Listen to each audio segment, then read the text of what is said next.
मध्य प्रदेश विधानसभा के बजट सत्र की शुरुआत सोमवार को राज्यपाल मंगूभाई पटेल के अभिभाषण से हो गई। अपने अभिभाषण में राज्यपाल ने शिवराज सरकार की योजनाएं और उपलब्धियां गिनाई। विधानसभा का बजट सत्र 25 मार्च तक चलेगा और 9 मार्च को बजट पेश किया जाएगा। मध्य प्रदेश विधानसभा में राज्यपाल मंगूभाई पटेल के अभिभाषण से बजट सत्र का आगाज हो गया। राज्यपाल ने अपने अभिभाषण में कोरोना काल में हुए कामों और किसानों के कल्याण की दिशा में किए गए कामों की तारीफ की। उन्होंने कहा कि आगामी बजट में पहली बार चाइल्ड बजट अलग से पेश किया जाएगा, जो देश में पहली बार होगा। राज्यपाल ने अपने अभिभाषण में कहा कि प्रदेश सरकार द्वारा किसानों, मजदूरों और पिछड़ों के हित में कई महत्वपूर्ण कदम उठाए हैं। बेरोजगारों को रोजगार उपलब्ध कराने के लिए हर माह रोजगार दिवस का आयोजन किया जा रहा है।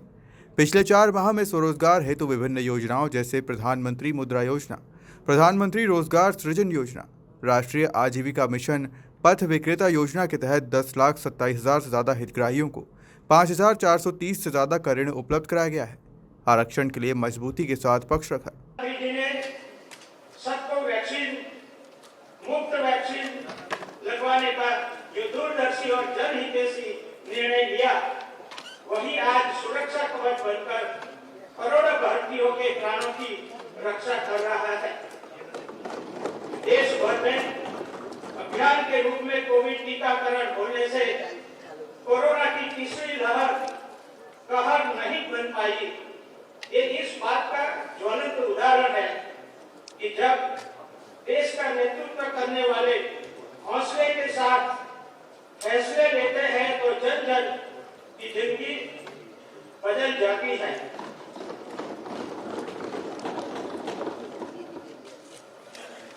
कठिन परिस्थितियों का सामना करते हुए भी मध्य प्रदेश तेजी से आत्मविश्वासी, आत्मनिर्भर और अग्रणी राज्य के रूप में उभरा है।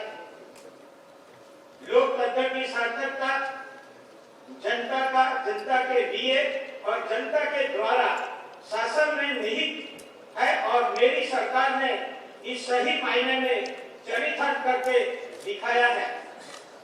नीति निर्माण से लेकर निर्णय लेने तक और निर्णयों के क्रियान्वयन से लेकर सरकारी योजनाओं को मॉनिटरिंग तक हर क्षेत्र में जनता की भागीदारी और जनता के सहयोग ने सफलता का एक नया इतिहास रच दिया है।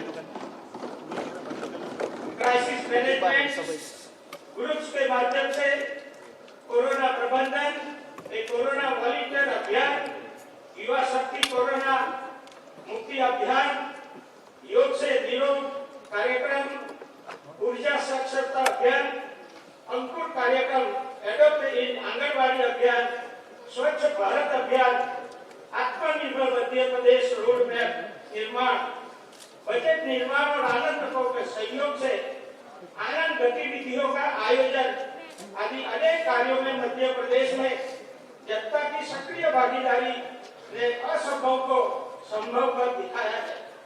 मेरी सरकार ने लोक और तंत्र की सहभागिता से सरकार के संचालन का एक अभिनव मॉडल पूरे देश समक्ष प्रस्तुत किया है।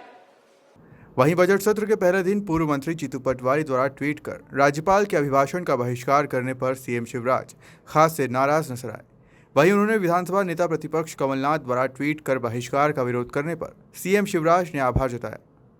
पर सब चीज 22 दफे आप गिनिएगा।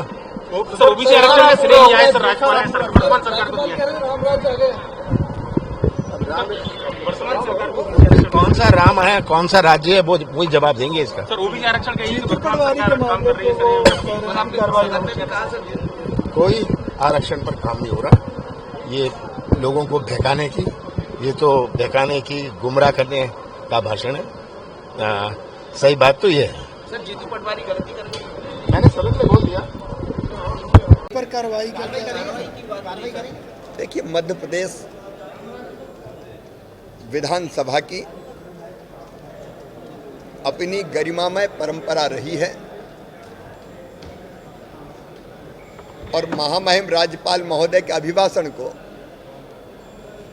दलगत राजनीति से ऊपर उठ के सब सम्मान के साथ सुनते रहे हैं। केवल मीडिया में छपने के लिए अलग दिखने के लिए, सस्ते पब्लिसिटी प्रोपेगेंडा के लिए ये ट्वीट से बहिष्कार हो रहा है।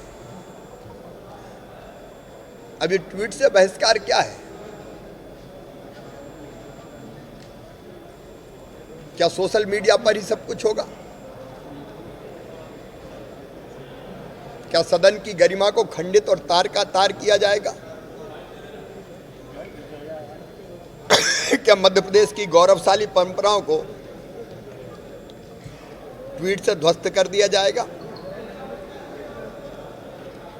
मैं आभारी हूं और धन्यवाद देता हूं नेता प्रतिपक्ष कमलनाथ जी को।